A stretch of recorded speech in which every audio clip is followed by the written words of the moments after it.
नमस्कार, सबसे बड़ा मुद्दा देख रहे हैं आप। मैं हूं कुंदन जमैर। धर्म परिवर्तन के नाम पर चल रहे अधर्म के घिनौने खेल में न सिर्फ विदेशी फंडिंग वाला एंगल सामने आ चुका है, बल्कि हिंदुस्तान की जमीन पर रची जा रही साजिश के कई आकाओं के नाम भी यूपी एटीएस तक पहुंच गए हैं। ये घिनौना खेल पूरे देश में खेला जा रहा था। आईएसआई के इशारे पर अंजाम दी जाने वाली साजिश की हकीकत सामने आ चुकी है। मुमकिन है कि इन मोहरों की गिरफ्तारी के बाद धर्म परिवर्तन के शातिर खिलाड़ियों के गिरबां भी पुलिस की गिरफ्त में होंगे। बहरहाल सरकार की तरफ से धर्मांतरण के आरोपियों पर एनएसए और गुंडा एक्ट के तहत कार्रवाई होगी। यही नहीं, विदेशी फंडिंग की जानकारी के बाद ईडी भी जल्द जांच कर सकती है। इसी पर आज का सबसे बड़ा मुद्दा देखिए, लेकिन सबसे पहले आपको दिखाते हैं रिपोर्ट।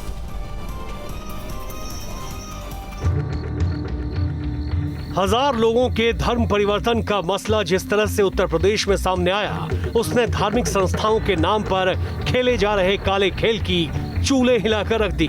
हिंदू घराने में पैदाइश हुई 1964 में जी। और अल्लाह तबारक व तआला ने मुझे 1984 में 20 साल की उम्र में ईमान की दौलत दी।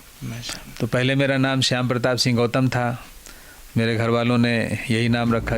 मौलवी की शक्ल अख्तियार किए इन दोनों पर ऐसा आरोप लगा है जिसने चैरिटी के नाम पर करोड़ों का वारा न्यारा करने वाले लोगों को एक्सपोज कर दिया। जो अवैध रूप से अर्जित की गई संपत्ति है उसको गैंगस्टर के तहत कुर्क करने का, तथा जो राष्ट्रीय सुरक्षा अधिनियम के तहत भी अगर अपराध बनता है तो उसमें भी स्थानीय प्रशासन इसमें डिसीजन लेगा। नोएडा सेक्टर 117 में मूक बधिर लोगों के लिए बनाया गया यही वो सेंटर है जहां उमर गौतम खेल रहा था धर्म परिवर्तन का घिनौना खेल। धर्मांतरण के मास्टर प्लान के सबसे शातिर खिलाड़ी उमर गौतम के गुनाह कुछ इस कदर संगीन और शर्मनाक है कि उसके अपनों ने उससे किनारा कर लिया। पूरे परिवार का कोई ताल्लुक नहीं था और न कभी उनको किसी फंक्शन में हम लोग बुलाते थे, न उनका आना जाना होता था। अब तक ये कबूल कर चुका है कि बीते 7 महीनों में उसने हिंदुस्तान में अपने 11 सेंटर बनाए और हर सेंटर से चलाया जा रहा था साजिश का घिनौना खेल। धर्म के नाम पर अधर्म करने वालों के तार जोड़ने लगे तो ये असम, नेपाल और पाकिस्तान तक जा पहुंचे। जानकारी भी सामने आई है कि जमीयत उलेमा हिंद के असम यूनिट में उमर गौतम बतौर निदेशक के तौर पर शामिल है। उमर गौतम की संस्था को हर महीने 50,000 रुपए की मदद असम यूनिट से पहुंचाई जाती थी। करीब 2 साल से चल रहे इस खेल में न जाने कितने किरदार से उत्तर प्रदेश पुलिस पर्दा उठाएगी। Team news state. तो इस मसले पर बातचीत करने के लिए अंशु अवस्थी प्रवक्ता कांग्रेस के हमारे साथ मौजूद हैं, राघवेंद्र सिंह बीजेपी प्रवक्ता हमारे साथ मौजूद हैं, मौलाना मुफ्ती नदीमुद्दीन धर्मगुरु मुस्लिम धर्मगुरु हमारे साथ मौजूद हैं, नरेंद्रानंद सरस्वती हिंदू धर्मगुरु हमारे साथ मौजूद हैं और कीर्तिनिधि पांडे नेता समाजवादी पार्टी के हमारे साथ मौजूद हैं। कीर्तिनिधि पांडे साहब, सबसे पहला सवाल आपसे, तमाम मेहमानों को स्वागत है। लेकिन पांडे साहब, मुझे एक चीज़ बता दीजिए जल्दी से कि पुलिस की इस कामयाबी पर, एटीएस की इस कामयाबी पर शक शुबा है क्या आप लोगों को?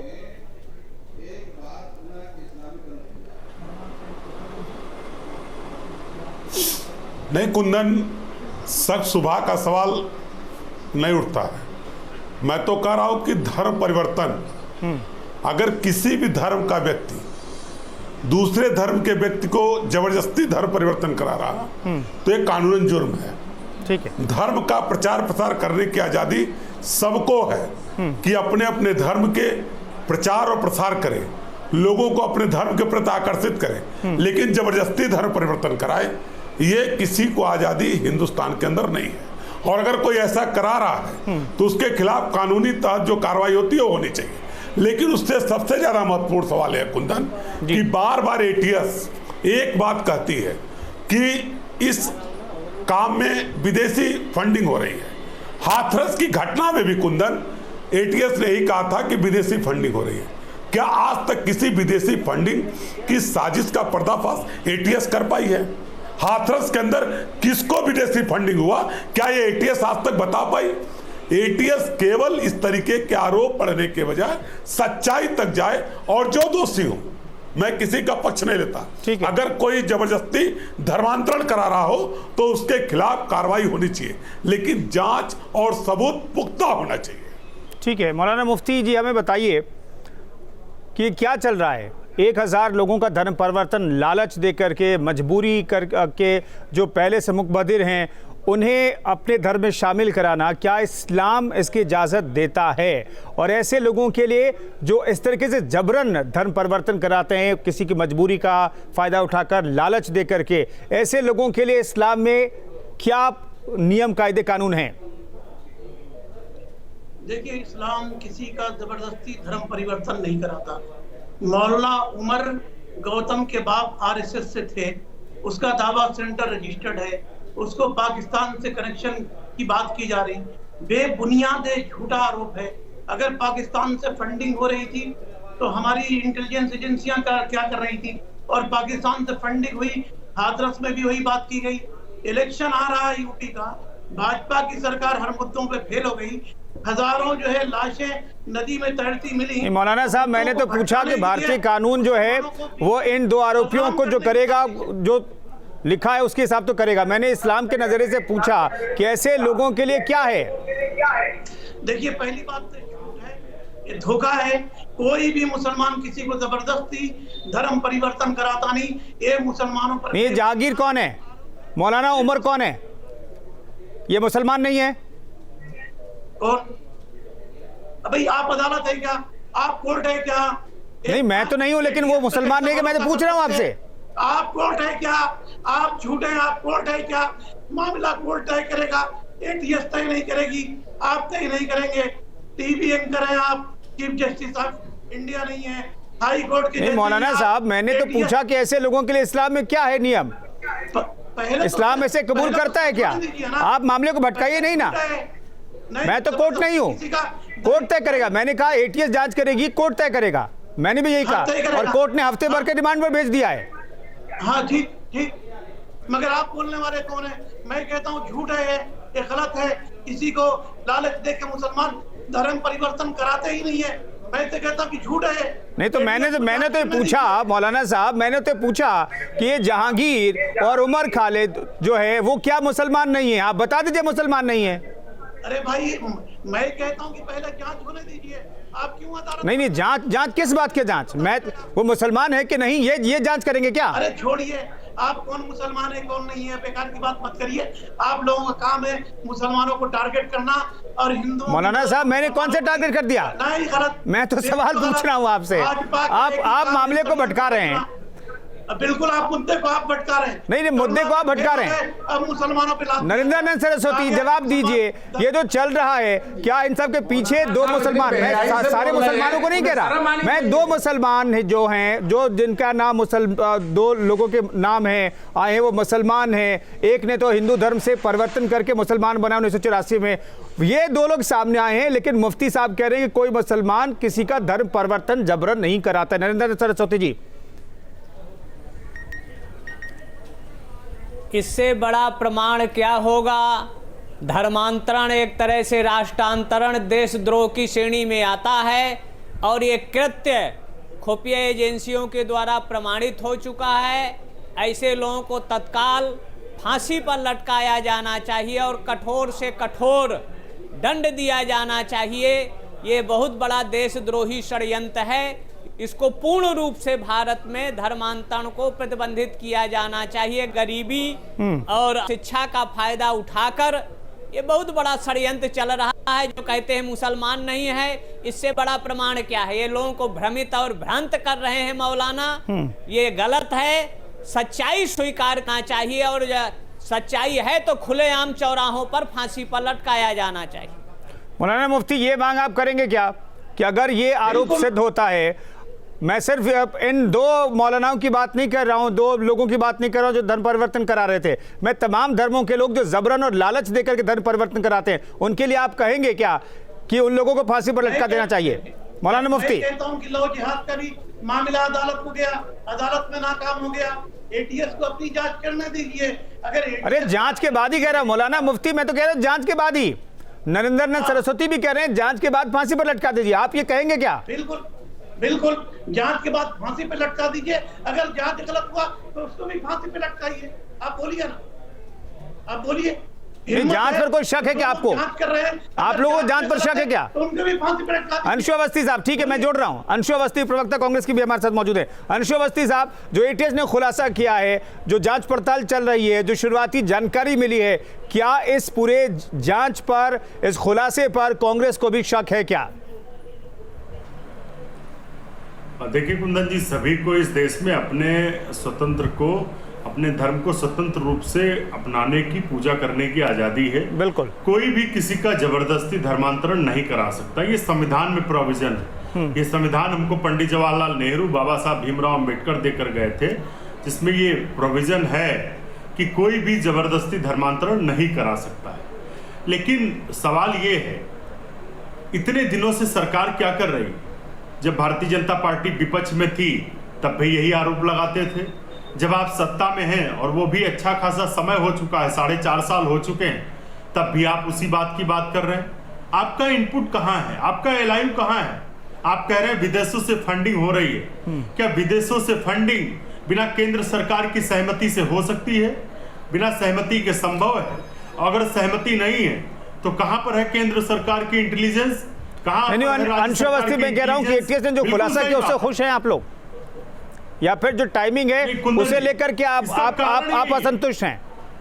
कुंदन जी, इसका कारण यही है कि सरकार में बैठे लोगों को अपनी जिम्मेदारी का, अपनी कर्तव्य निष्ठा का एहसास ही नहीं है। वो दिन रात सिर्फ प्रचार में घूम रहे हैं, और सभी को पता है कि उत्तर प्रदेश की हालत खस्ता हो चुकी, चाहे रोजगार को लेकर हो, चाहे अपराध को लेकर। मैंने ओपनिंग डिबेट में कहा कि कोई भी जबरदस्ती धर्मांतरण नहीं करा सकता। अगर लेकिन करा रहा है ना, तो गलत है। अंशु अवस्थी, लेकिन करा रहा है ना। लेकिन कहां पर था सिस्टम? कहां था प्रशासन? कहां थी उत्तर प्रदेश की सरकार?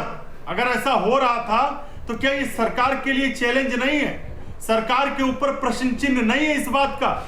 उत्तर प्रदेश में कोई भी क्राइम हो रहा हो, अगर चाहे धर्मांतरण हो रहा हो, या अपराध हो रहा हो, या दलितों को सताया जा रहा हो, तो सरकार कहां पर है? सबसे बड़ा राघवेंद्र सिंह बताइए, यही आता है। राघवेंद्र सिंह बताइए अंशु अवस्थी को कि सरकार कहां है? बताइए जरा कि 2 से 2.5 साल से 3 साल से ये पूरा खेल चल रहा था, आपकी सरकार कहां थी? अंशु अवस्थी को जवाब दीजिए राघवेंद्र जी।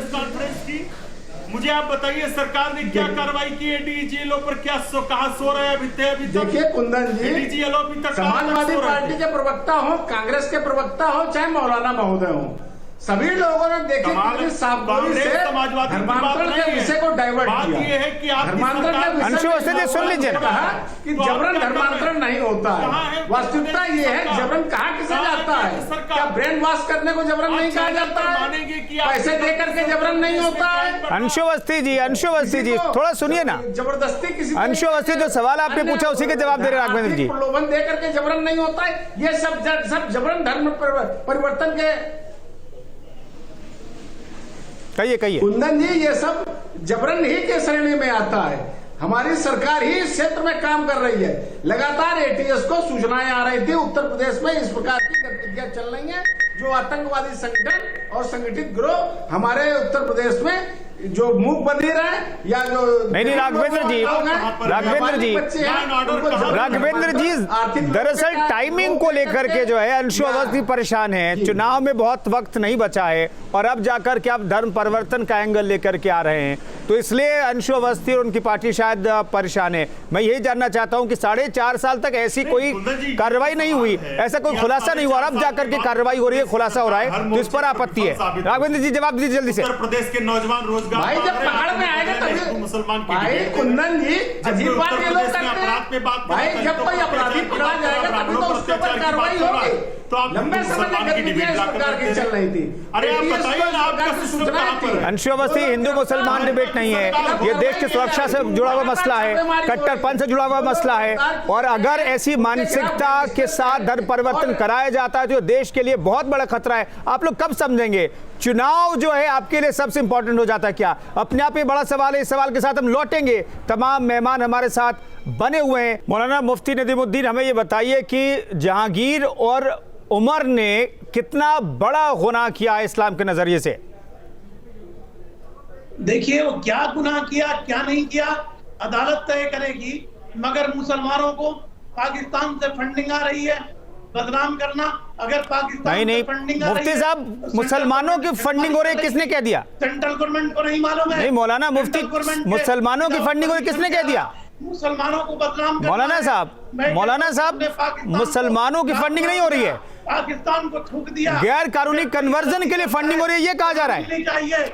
मौलाना साहब, बदनाम कर रहे हैं, मदरसे को बदनाम कर रहे हैं आप लोग। मदरसा कहाँ गया मौलाना साहब? मौलाना साहब क्या कह रहे हैं? जबरन धर्मांतरण जो लोग करा रहे हैं, जैसे फंडिंग में पल रहे हैं, उनकी आप लोग पैरवी कर रहे हैं। यहाँ बैठ के शर्म आनी चाहिए आपको। मैं कहता हूँ कि दोषी अगर कोई है तो उसको कड़ी से कड़ी सजा दो, मगर मुसलमानों को बदनाम मत करो। मुसलमानों को कोई बदनाम नहीं कर रहा मुफ्ती साहब, मुसलमानों को कोई बदनाम नहीं कर रहा। नरेंद्र सरस्वती, जो पॉलिटिकल डिबेट हुई है, जो राजनीतिक लोगों ने इस पूरे गंभीर मसले पर जो बयानबाजी की है, उस पर छोटा सा रिएक्शन।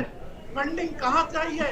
मुसलमानों को हाथरस में भी यही बोला गया, अब वहाँ भी यही बोला जा रहा, हर जगह बोला जा रहा है। मौलाना हमको पाकिस्तान की तरफ गलत बोल रहे हैं अरे लात मारते हम पाकिस्तान और पाकिस्तान पर। खुलेआम खुफिया एजेंसियों का ये प्रमाण है कि पाकिस्तान से धर्मांतरण के लिए फंडिंग हो रही है।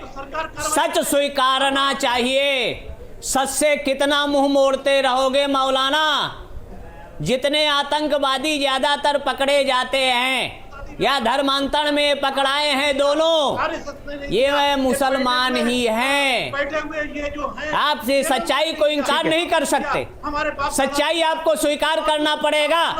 गलत के तो गलत होता ही है। धर्म क्या है ये गलत को सच नहीं साबित कर रही किया जा है। सकता। तमाम मेहमानों का बहुत बहुत शुक्रिया चर्चा में शरीक होने के लिए। उम्मीद करते हैं कि जो भी साजिश करता है वो जल्द बेनकाब होंगे और विदेशी फंडिंग हो रही है तो उस मामले की भी सच्चाई जांच में सामने आएगी। सबसे बड़ा मुद्दा कार्यक्रम में फिलहाल इतना ही। रुकेंगे एक छोटे से ब्रेक के लिए, आप बने रहिए न्यूज़ स्टेट के साथ।